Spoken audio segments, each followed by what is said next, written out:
Coming up this Sunday, August 12th, it's a day music lovers should be familiar with. It is International Vinyl Record Day. Mike Bell is joining us with For the Record, or should I say from For the Record. Mike, good to see you.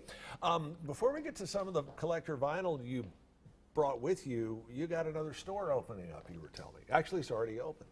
Yes, Chattanooga Mercantile has opened up, which is the old East Ridge Flea Market, and Steve and his partner have come in, gutted the building, and started all over. It's a new concept. It's a wonderful concept.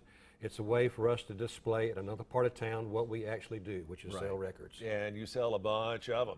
And you're already underway out at Chattanooga Mercantile, correct? Correct. They've opened up last week. We're ready to go with that. All right. Sounds like a plan. And again, you brought, as always, some interesting records that I don't think I've ever seen before. This is something that's new, and it's unreleased material, and you can't get it until Vinyl Record Day this Sunday.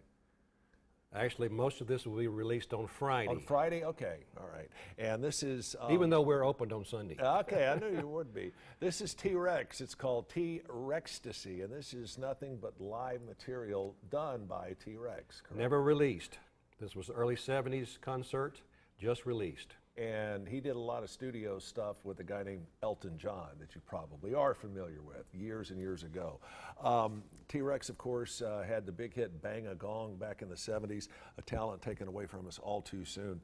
4 sides of really, really incredible stuff. And this is going to be available this Friday, right? That's correct. All right. Next up, we have something here from Jason Mraz, and Jason's got a new single out that's featuring Meghan Trainor, who was really big a couple of years ago. How do you describe his music? This is his 6th studio album. It's actually a response to his last album. His last album was named No. Right. And this is a record for his wife called No, K-N-O-W.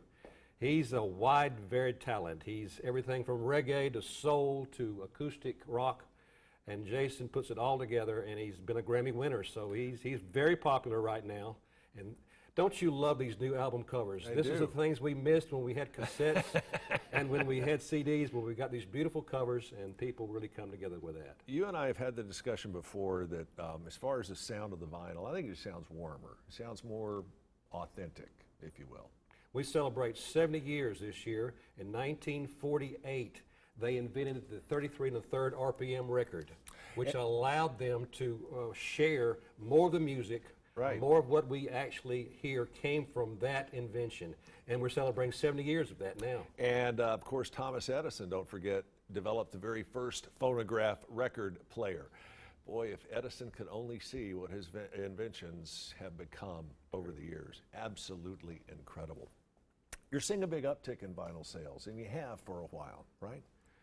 In 1991, really, vinyl records left the mainstream. All right. If you look at the records in 1993, they were making 300,000 records. 25 years later, we're hitting 14 million. 14 million. 14 million. And we're not like the early 80s. It probably never will be again. But Boy, we are that's something really to be thankful for. The empire has hit $1 billion this year. I know there's a lot of artists who are out that prefer that their initial releasings come out on vinyl. Jack White, for one, he's a huge vinyl proponent. And there's actually studios that you can go to in Nashville and record your own vinyl record and leave with it on the spot. That's true. I've been there. I've seen that. Providing you have musical talent to cut it with. All right, next up, tell us about this one. You will all remember Black Crowes. Yeah, Rich absolutely. Robinson. He's reinvented Black Crowes. He now has a band called Magpie Salute with Rich Robinson and a few members of Black Crowes. Right. This is being released this Friday. The High Water 2 will come out next year, and I have yet to hear this.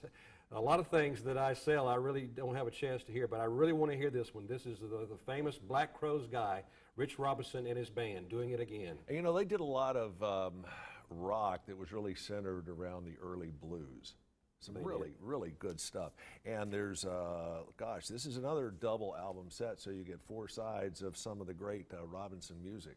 Hard to believe that some of these are coming out now on vinyl for the very first time. Here's a guy that's kind of been an underrated performer over the years, and this is Tom Waits. Waits has performed and written with tons of people. He wrote Downtown Train by Rod Stewart, Jersey Girl by What's the guy's name? Oh, yeah, Bruce Springsteen. He wrote that song for Springsteen. He's written tons of hits that have mainly been hits for other artists, but yet he's got a unique performance in his own right. This is his fifth studio album that was released in 1972, and I haven't heard this one yet. It's been newly remastered, which is they're doing a lot of the old stuff is coming out again. Right. But this should be a real winner here. If you're a fan of the Eagles, and especially the early Eagles, he wrote Old 55 that I think was on the first Eagles album that ever came out. Some really good stuff. And again, you can get these at For the Record, both at Northgate Mall and at the new Chattanooga Mercantile out at the old East Ridge Flea Market. Opening up the East Ridge location hasn't bitten into your inventory at Northgate, has it? It's amazing, Chip. We are selling things at Chattanooga Mercantile that we don't sell at Northgate. Really? It's amazing how that 9 miles can separate a market. Sure.